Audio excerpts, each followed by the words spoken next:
أعوذ بالله من الشيطان الرجيم. بسم الله الرحمن الرحيم. الحمد لله رب العالمين والعاقبة للمتقين والصلاة والسلام على سيد المرسلين أما بعد. فقد قال الله تعالى في القرآن الكريم: أعوذ بالله من الشيطان الرجيم. بسم الله الرحمن الرحيم. وما أدراك ما العقبة فك رقبة أو إطعام في يوم ذي مسغبة يتيما ذا مقربة أو مسكينا ذا متربة ثم كان من الذين آمنوا وتواصوا بالصبر وتواصوا بالمرحمة أولئك أصحاب الميمنة. صدق الله العلي العظيم. عن جابر بن عبد الله رضي الله عنه قال: قال رسول الله صلى الله عليه وسلم: خير الناس أنفعهم. رواه الطبراني في الأوسط. அல்லாஹுக்கு இடங்களில் மிக பிரியமான இடமாகிய பள்ளி வாயிலில் நேர காலத்தோடு வந்து அமர்ந்திருக்கும் அருமை இஸ்லாமிய சகோதரர்களே, எங்களை படைத்த இறைவனை எல்லா நேரங்களிலும் எல்லா கட்டங்களிலும் அஞ்சி பயந்து வாழும்படி முதலாவதாக எனக்கும் அப்பால் உங்களுக்கு நான் வசியத்தும் நசீகத்தும் செய்து கொள்கிறேன். நாங்கள் ஏற்றிருக்கக்கூடிய இந்த இஸ்லாமிய மார்க்கம் எங்களுடைய வாழ்வில் எல்லா கட்டங்களிலும் எல்லா கோணங்களிலும் எங்களுக்கு பிரயோஜனமான, எங்களுக்கு சுகாதாரமான, எங்களுடைய ஸ்டைலுக்கு பொருத்தமான அழகை உண்டாக்கக்கூடிய அனைத்து வழிகளையும் அழகாக்கி தந்திருக்கிறது, வழிகாட்டி இருக்கிறது. அந்த அடிப்படையில் தான் ஓர் மனிதன் வாழும் பொழுது அவன் எப்படி வாழ வேண்டும், அவன் எப்படிப்பட்ட மனநிலையில் வாழ வேண்டும் என்கிற விடயத்தை அழகான முறைக்கு வழிகாட்டி இருக்கிறது. அதுதான் ஒரு முஸ்லிம் சுயநலத்தை விட்டுவிட்டு, தன்னலத்தை விட்டுவிட்டு ஒரு பொது நலவாதியாக, மற்றவர்களுக்கு நலவை நாடக்கூடியவனாக வாழ வேண்டும் என்பதை வழிகாட்டியிருக்கிறது. எந்த அளவுக்கு சொன்னால், எங்களுடைய உலக அடிப்படையான விடயங்களை கூட இஸ்லாம் அழகான முறைக்கு வழிகாட்டியிருக்கிறது. என்னவென்று சொன்னால், கியாமத்துடைய நாள் தான் வருகிறது, உண்டாகிறது என்றிருந்தாலும் உங்களுடைய கையில் ஒரு மரம் இருக்குமாக இருந்தால் அந்த மரத்தையும் நீங்கள் நடுங்கள், அந்த மரத்தையும் நடுங்கள் என்று குறிப்பிட்டிருக்கிறார்கள் ஸல்லல்லாஹு அலைஹி வஸல்லம். அதில் எங்களுக்கு எது உணரப்படுகிறது என்று சொன்னால், எங்கள் மூலமாக கியாமத்துடைய நாள் தான் உண்டாகுது என்றிருந்தாலும் அந்த மரத்தின் மூலமாக அந்த சொற்ப நேரத்தில் யாராவது பிரயோஜனம் அடைவதாக இருந்தால் அவர்களும் அதன் மூலமாக பிரயோஜனம் அடையட்டும் என்கிற நோக்கத்தினால். எனவே கண்ணியத்துக்குரிய மேலானவர்களே, எங்களுடைய இஸ்லாமிய மார்க்கம் எல்லா நேரங்களிலும் பொதுநலமாக வாழும்படி வழிகாட்டியிருக்கிறது. எந்த அளவு சொன்னால், எங்களுடைய இஸ்லாமிய மார்க்கம் என்றாலே மற்றவர்களுக்கு நலவை நாடுதல் என்கிறது பொருள். அத்தீனு அன்-நஸீஹா, இஸ்லாமிய மார்க்கம் என்றாலே மற்றவர்களுக்கு நலவை நாடுதல். கண்ணியத்துக்குரிய மேலானவர்களே, மஸ்ஜிது நபவியில் ஒரு மனிதன் ஒரு ரக்அத்தை தொழுதால் அவனுக்கு 50 லட்சம் நன்மைகள் கிடைக்கும். ஒரு ரக்அத் தொழுதால், மஸ்ஜிதுல் ஹராமிலே தொழுதால் 1 லட்சம். அதே தொழுகையை நாங்கள் மஸ்ஜிது நபவியில் தொழுதால் 1/2 லட்சம் நன்மை கிடைக்கும். ஸல்லல்லாஹு அலைஹி வஸல்லம் அவர்கள் சொன்னார்கள், நீங்கள் ஒரு முஸ்லிமுடைய உள்ளத்தில் சந்தோஷத்தை உண்டாக்குவது. இது ஒரு பொதுவான வார்த்தை. ஒரு முஸ்லிமுடைய உள்ளத்தில் சந்தோஷத்தை உண்டாக்குதல். அதற்கு பின்னால் ஸல்லல்லாஹு அலைஹி வஸல்லம் அவர்கள் சில முக்கியமான விஷயங்களை கோடிட்டு காட்டினார்கள். ஒரு முஸ்லிமுடைய கஷ்டத்தை துடைப்பது, இல்லாமலாக்குவது. ஒரு மனிதனுடைய தேவைக்கு நான் அவனுக்கு உதவியாக இருந்து அந்த தேவையை பூர்த்தி செய்து கொடுப்பது. இந்த மஸ்ஜிது நபவியில் 1 மாத காலம் இஅ்திகாஃப் இருப்பதை விட சிறந்தது என்று சொன்னார்கள் ஸல்லல்லாஹு அலைஹி வஸல்லம். வல்லாஹு ஃபீ அவுனில் அப்தி மா கானல் அப்து ஃபீ அவுனி அஹீ. ஒரு அடியான், ஒரு முஸ்லிமுடைய, ஒரு மனிதனுடைய, இன்னைக்கு மனிதன் என்பது ஒரு முஸ்லிம் என்பதை மாத்திரம் சுருக்கிக் கொள்ளாது. அது எந்த ஒரு மனிதனாக இருந்தாலும் சரி, எந்த ஒரு மதத்தை பின்பற்றக்கூடிய, மதமே இல்லாத ஒரு நாஸ்திகனாக இருந்தாலும் சரி, மனிதனுக்கு உதவி செய்தால் அல்லாஹ்வுடைய உதவி எனக்கு இருந்து கொண்டே இருக்கும். எதுவரைக்கும்? அந்த மனிதனுக்கு உதவி செய்து கொண்டிருக்கும் காலம் எல்லாம். சுப்ஹானல்லாஹ். அது மாத்திரமல்ல கண்ணியத்துக்குரிய மேலானவர்களே, இஸ்லாம் சில விடயங்களை தடுத்திருக்கிறது. அந்த தடுத்ததன் நோக்கம் என்னவென்றால், பொது நல என்கிற ஒரே ஒரு நோக்கத்தினால் தேங்கி நிற்கக்கூடிய தண்ணீரில் சிறுநீர் கழிக்க வேண்டாம் என்று நபி ஸல்லல்லாஹு அலைஹி வஸல்லம் சொன்னார்கள். ஏன் தெரியுமா? தேங்கி நிற்கக்கூடிய தண்ணீர் அசுத்தமாகும். நான் மட்டும் அந்த நேரத்தில் பிரயோஜனம் அடைந்து விட்டு அதனை மாசுபடுத்தக் கூடாது, எனக்கு பின்னால் வரக்கூடியவர்களும் அதன் மூலமாக பிரயோஜனம் அடைய வேண்டும் என்கிற நோக்கத்தினால். அதே போன்று சொன்னார்கள், மக்கள் நடமாடுகின்ற பாதைகளில் அசுத்தங்கள் படுத்த வேண்டாம், அசுத்தப்படுத்த வேண்டாம், சிறுநீர் மலம் கழிக்க வேண்டாம், கார கட்டிகளை துப்ப வேண்டாம். ஏன்? அதில் அடுத்தவர்களும் பிரயோஜனம் அடைகிறார்கள். எனவே நான் மற்றவர்களுடைய நலனை மதித்து நடந்து கொள்ள வேண்டும். ஒரு பாதையில் முள் இருக்கிறது, ஒரு கல் இருக்கிறது, அதனை அகற்றுவதாக இருந்தாலும் அதற்கு எங்களுக்கு நன்மை சொல்லப்பட்டிருக்கிறது. சதகா, தான தர்மம் செய்த நன்மை எங்களுக்கு கிடைக்கும். ஏன்? மற்றவருக்கு நலவை நாடியதனால். அதே போன்று கண்ணியத்துக்குரிய மேலானவர்களே, நிழல் தரக்கூடிய மரத்துக்கு கீழால் அசுத்தங்கள் போட வேண்டாம், சிறுநீர் மலம் கழிக்க வேண்டாம். ஏன்? அந்த மரத்திலிருந்து விழக்கூடிய பழம் அசுத்தமாகும். நான் சாப்பிடாவிட்டாலும் ஒரு மிருகம் தான் அதனை சாப்பிடும். அசுத்தப்படுத்திய ஒரு பழத்தை அந்த மிருகம் கூட சாப்பிடக்கூடாது என்பதற்காக வேண்டி.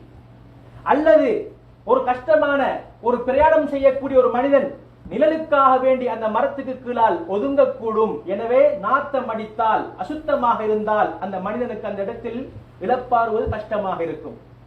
கண்ணியத்துக்குரிய மேலானவர்களே, இதெல்லாம் மனிதனே செயற்பாடுகள். பொது நலம் நாடி எங்களுடைய இஸ்லாமிய மார்க்கம் எவ்வளவு அழகானது! சுபஹானல்லாஹ். 40 நாட்கள் ஆகிவிட்டால் மீசை வளர்ந்திருக்கிறதா, அதனை அழகான முறைக்கு கத்தரித்துக் கொள்ள வேண்டும். 40 நாளாகிவிட்டது, கமக்கட்டு முடி இருக்கிறதா அல்லது மறைவிடத்தில் முடி வளர்கிறதா, அந்த முடியை 40 நாளைக்கு ஒரு முறை அகற்ற சொல்கிறது இஸ்லாமிய மார்க்கம். தலைமுடியை நீங்கள் அழகாக வைத்துக் கொள்ளுங்கள். உங்களுக்கு முடி இருந்தால் அதனை கண்ணியப்படுத்துங்கள், அதற்கு எண்ணெய் போடுங்கள், அதனை வாருங்கள். சுபஹானல்லாஹ். எவ்வளவு அழகான சொன்ன மார்க்கம் எங்களுடைய இஸ்லாமிய மார்க்கம். எல்லா நேரங்களிலும் எந்த ஒன்று சொன்னால், சிகரெட் பீடிகள் குடித்துக் கொண்டு பள்ளிவாசலுக்கு வர வேண்டாம், பச்சை வெங்காயம் லீக்ஸ்களை சாப்பிட்டு விட்டு வள்ளிக்கு வர வேண்டாம். ஏன் தெரியுமா? உங்களின் மூலமாக அடுத்தவர்களுக்கு பாதிப்பு இருக்கிறது. ஜும்ஆவுடைய நாளில் குளிப்பது சுன்னத். ஏன் தெரியுமா? ஜும்ஆவுடைய நாள் என்பது 40க்கு மேற்பட்டவர்கள் ஒன்று சேருகின்ற இடம். அந்த இடத்தில் என்னுடைய கமக்கட்டில் இருந்தோ அல்லது என்னுடைய மேனியில் இருந்தோ அசுத்தமான வாடை போகக்கூடாது. இவ்வளவு அழகான மார்க்கம் எங்களுடைய இஸ்லாமிய மார்க்கம். எல்லாத்திலும் பொது நலவை நாடிய மார்க்கம் எங்களுடைய இஸ்லாமிய மார்க்கம்.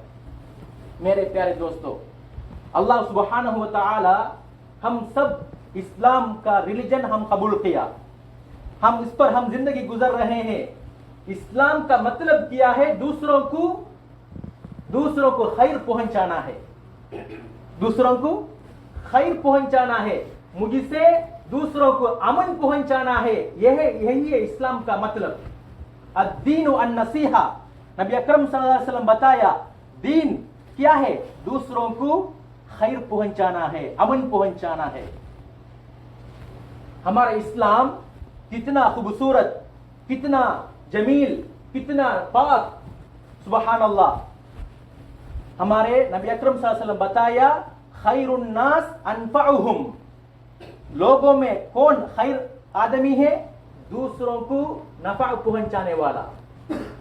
इसलिए नबी अकरम सल्लल्लाहु अलैहि वसल्लम ने फरमाया, रास्ते में अगर एक चीज है, पत्थर हो या दूसरा कांटा हो, उसको हम दूर करना है। हम इससे हमको क्या मिल रहा है? सदका करने का सवाब हमको मिल रहा है। नबी अकरम सल्लल्लाहु अलैहि वसल्लम बताया, कल जुमे का दिन, क़यामत का दिन हो जाएगा, अगर आपके हाथ में अगर कोई दरख्त हो उसको आप लगाओ। क्यों? ये इस टाइम थोड़ी देर में ये दुनिया फना हो जाएगा, लेकिन कल क़यामत, अभी क़यामत हो रहा है, इस तरह हमको सुन रहा है, लेकिन मेरे हाथ में एक दरख्त है, उसको मैं लगाना है। क्यों? ये छोटी टाइम में कोई परिंदा उससे नफा ले लेगा, इसके वजह से। और नबी अकरम सल्लल्लाहु अलैहि वसल्लम फरमाया, रास्ते में गंदगी चीज को नहीं डालो। क्यों? ये आपको लानत हो जाएगा। क्यों? दूसरों बंदो उस रास्ते में जाना है, इसलिए आप गंदगी चीज को उधर नहीं फेंको।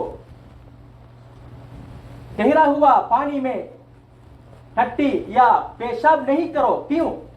आप सिर्फ इस्तेमाल नहीं कर रहे हैं, आपके बाद और बंदा भी आ जाएंगे और जानवर भी आ जाएगा, इसलिए आप उसको नापाक न करो। और इसी तरह कोई दरख्त हो, कोई दरख्त के नीचे आप गंदगी चीज पेशाब वगैरह नहीं करो, क्यों? ये फल नापाक न हो जाए। अगर कोई बंदा सफर में आ जाए, उसको जिल चाहिए थोड़ा आराम करने के लिए, अगर आराम करना चाहे वो आराम करने के लिए पाक जगह हो जाए। इस तरह हमारे दीन इस्लाम दूसरों को खैर पहुंचाने वाला है। ये सिर्फ मुसलमान के लिए नहीं, हर बंदे के लिए। अगर ला दीन वाला भी हो, इंसानियत को मबनी पर हमारा इस्लाम मबनी है, इंसानियत पर मबनी है। अगर वो बंदा ला दीन भी हो, अगर उसको पानी चाहिए, हम पानी उसको पिलाना है, वो मशक्कत में है, वो कोई चीज उठाने में वो मशक्कत में है, हम उसको हेल्प करना है। अगर मैं उसको हेल्प करने तक अल्लाह का मदद मेरे लिए हो जाएगा। वल्लाहु फी औनिल अब्दी मा कान अल अब्दु फी औनि अखी। नबी अकरम सल्लल्लाहु अलैहि वसल्लम फरमाया, कोई बंदा कोई बंदे के लिए मदद करेगा, वो मदद करने तक वो अल्लाह उसको मदद करेगा। अगर कोई मुसलमान का औरत कोई आइब मुझे पता है, मैं उसको छुपाना है, अगर मैं इस तरह छुपा लिया, अल्लाह मेरे नक्स को, आइब को अल्लाह छुपाएगा। इस तरह बहुत अच्छा वाला हमारा इस्लाम दीन है। इसमें कितना है, अगर कोई बंदा सिगरेट पी लिया या कच्चा प्याज लीक्स वगैरह खा लिया, वो इस तरह नमाज के लिए न आ जाए, क्यों? उससे बदबू दूसरों बंदों को न पहुंचाना है। और इसी तरह जुमे का दिन गुस्ल करना, नहाना सुन्नत है, बहुत अहम तरीन सुन्नत है। क्यों? जुमा में 40 बंदे से ज्यादा जमा होते हैं। अगर जमा होने के टाइम मेरे कमर से, मेरे बदन से, जिस्म से बदबू न हो जाए, इस तरह बहुत अच्छी तरह हमारा इस्लाम है। अगर मेरा मूंछ ज्यादा हो गया, उसको काटना है अच्छी तरह। 40 दिन में जो बाल हम निकालना है, वो बाल हम निकालना है। इस तरह दूसरों को खैर पहुंचाने वाला, अमन पहुंचने वाला, ये हमारा रिलीजन है।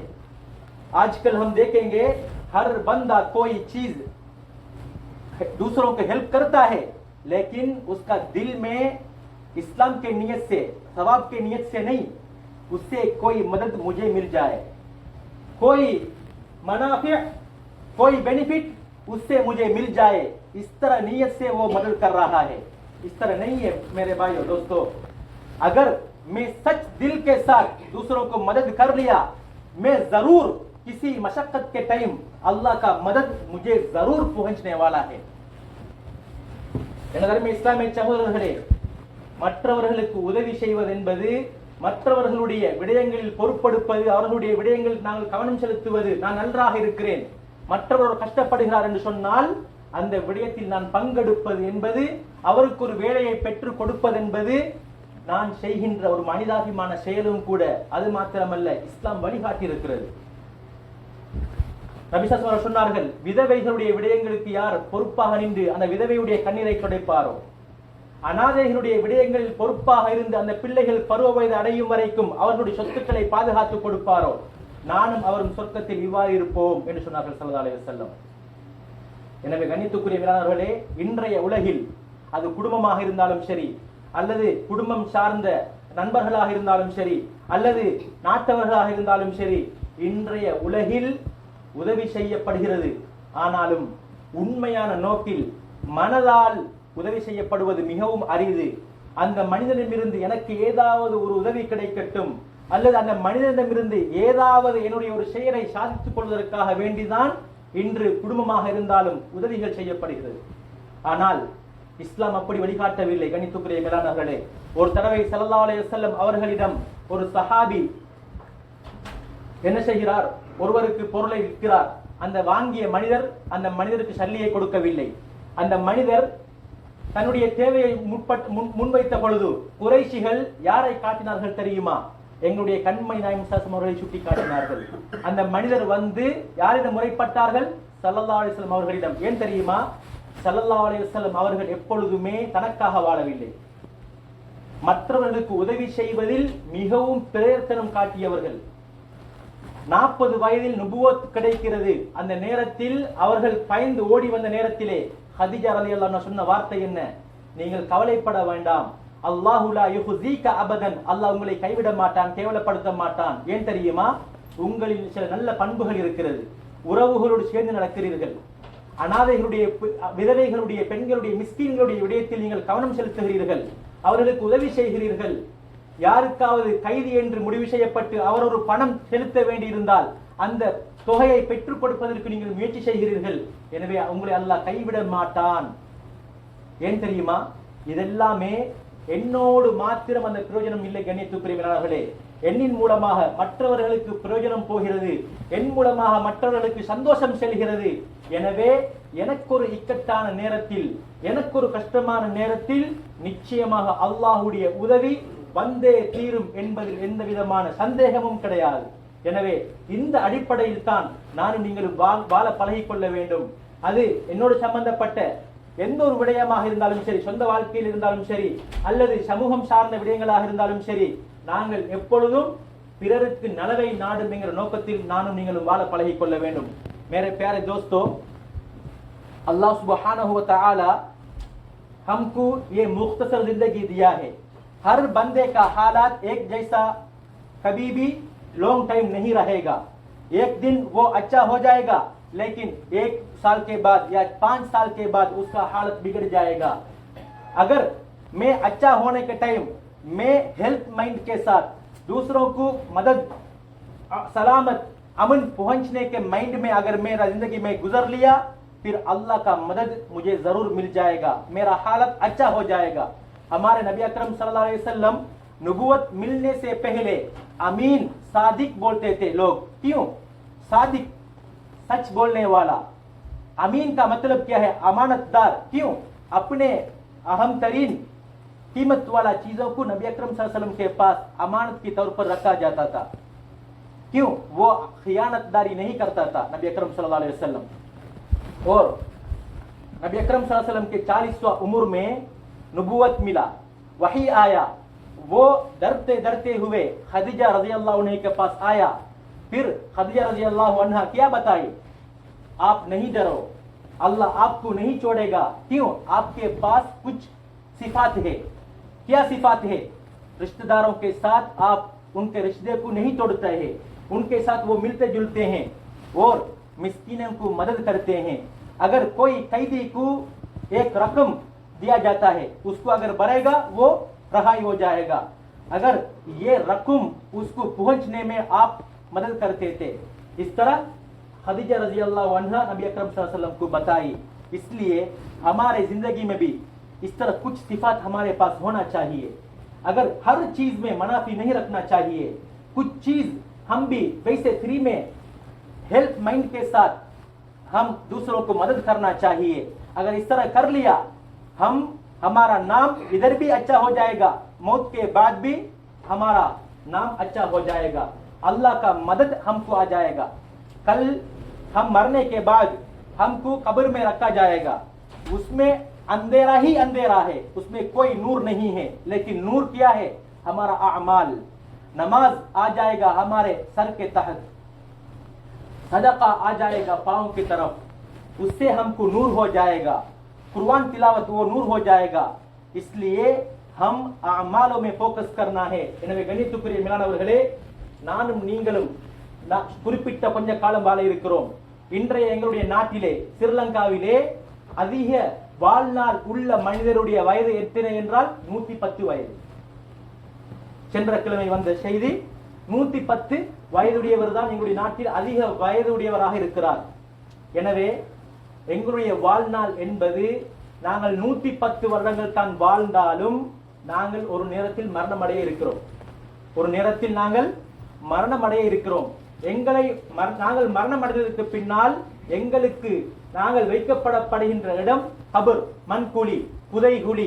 அதில் முழுக்க முழுக்க இருப்பது இருட்டு மாத்திரம்தான். வெளிச்சம் தேவை என்றால், தொழுது வந்தால், தொழுகை பேணி பாதுகாத்து வந்தால் தொழுகை தலைமாற்றிற்கு வந்து நிற்கும். நான் தான தர்மங்கள் செய்து, மற்றவருடைய நலவை நாடி தான தர்மங்கள் செய்து, உதவிகள் செய்து வாழ்ந்து, உறவுகளை பேணி வாழ்ந்து நல்லொரு மனிதனாக வாழ்ந்தால் அந்த அமல் என்னுடைய கால் மாட்டில் வந்து நிற்கும். அதே போன்று நான் குர்ஆன் ஓதி வந்தால், குர்ஆனுடைய விடயங்களில் படிக்கக்கூடிய தொடர்ந்து ஓத வரக்கூடிய பழக்கம் என்ற நெருக்கமாக இருந்தால் அதுவும் கபரில் வந்து நிற்கும். நான் நோன்பை தவறாமல் பரதான நோன்பை விடாமல் பிடித்து வந்திருந்தால், அதனை அழகான முறைக்கு நோன்பாக பிடித்து நான் வாழ்ந்திருந்தால் அந்த நோன்பும் எனக்கு கபரிலே வந்து நிற்கும். எனவே கண்ணியத்துக்குரிய மேலானவர்களே, அந்த அமல்கள் தான் எனக்கு தனிமையை போக்கக்கூடிய நண்பனாக, அந்த இருளை போக்கக்கூடிய வெளிச்சமாக வந்து நிற்குமே தவிர வேறு எங்களுடைய சொத்தோ செல்வங்களோ குடும்பங்களோ வந்து நிற்பது கிடையாது. யாருடைய கபரிலும் லைட் போட்டது கிடையாது. எனவே இந்த விடயங்களை நாங்கள் அனைவரும் சிந்தனை செய்து எங்களுடைய மனதில் எப்பொழுதுமே அல்லாஹ்வுடைய கட்டளைகளுக்கு முன்னுரிமை கொடுத்து எந்த ஒரு கட்டத்திலும் உதவி செய்வதாக இருந்தாலும், எந்த ஒரு விடயமாக இருந்தாலும் எண்ணின் மூலமாக மற்றவர்களுக்கு எந்த விதமான அநீதியும் நடந்து விடாமல் எண்ணின் மூலமாக மற்றவர்களுக்கு பிரயோஜனங்கள் கிடைக்கட்டும் என்கிற நோக்கத்திலே நானும் நீங்களும் வாழ்வதற்கு பழகிக் கொள்வோமாக. எல்லாம் வல்ல இறைவன் நம் அனைவருக்கும் இந்த விடயத்தில் உதவி செய்வானாக. யா அல்லாஹ் பலஸ்தீன மக்களுக்கு அதனை உதவி செய்வாயாக. யா அந்த பலஸ்தீன மக்களுக்கு யா அல்லாஹ் அவனுடைய அதி தீவிரமாக அவனுடைய உதவியை நீ அவர்களுக்கு வழங்கி விடுவாயாக. யா அல்லாஹ் அந்த இஸ்ரேலர்களுடைய அந்த அநியாயம் இன்னும் நீடிக்குமாக இருந்தால் அவர்களுக்கு உன்னிடம் ஹிதாயத் இருக்குமாக இருந்தால் அவர்களுக்கு நீ ஹிதாயத்தை வழங்கி விடுவாயாக. அவ்வாறு ஹிதாயத் இல்லை என்றிருந்தால் அவர்களுக்கு நீ வழங்குகின்ற அந்த தண்டனையை மற்றவர்களுக்கு ஒரு படிப்பினையாக மிக பயங்கரமானதாக ஆக்கி விடுவாயாக. எங்கள் அனைவருடைய இறுதி முடிவு நல்ல முடிவாக ஆக்கி அருள்வாயாக. எங்களுடைய மனைவி மக்கள் பெற்றோர்கள் அனைவரும் நீ பொருந்திக் கொள்வாயாக. எங்களுடைய வாழ்க்கையில யாழ்ல கஷ்டங்கள் இல்லாத, நோய்கள் இல்லாத ஆரோக்கியமான வாழ்க்கையை தந்தருள்வாயாக. எல்லா விதமான கஷ்டங்கள், நஷ்டங்கள், ஆபத்துகள் எல்லாவற்றிலிருந்தும் எங்களையும் எங்களுடைய குடும்பத்தார்களையும் பூராக முஸ்லிமான ஆண்கள் பெண்கள் அனைவரையும் பாதுகாத்தருள்வாயாக. எங்களுடைய இறுதி முடிவை நல்ல முடிவாக ஆக்கி அருள்வாயாக. வாஹு தஅவானா அல்ஹம்துலில்லாஹி ரப்பில் ஆலமீன்.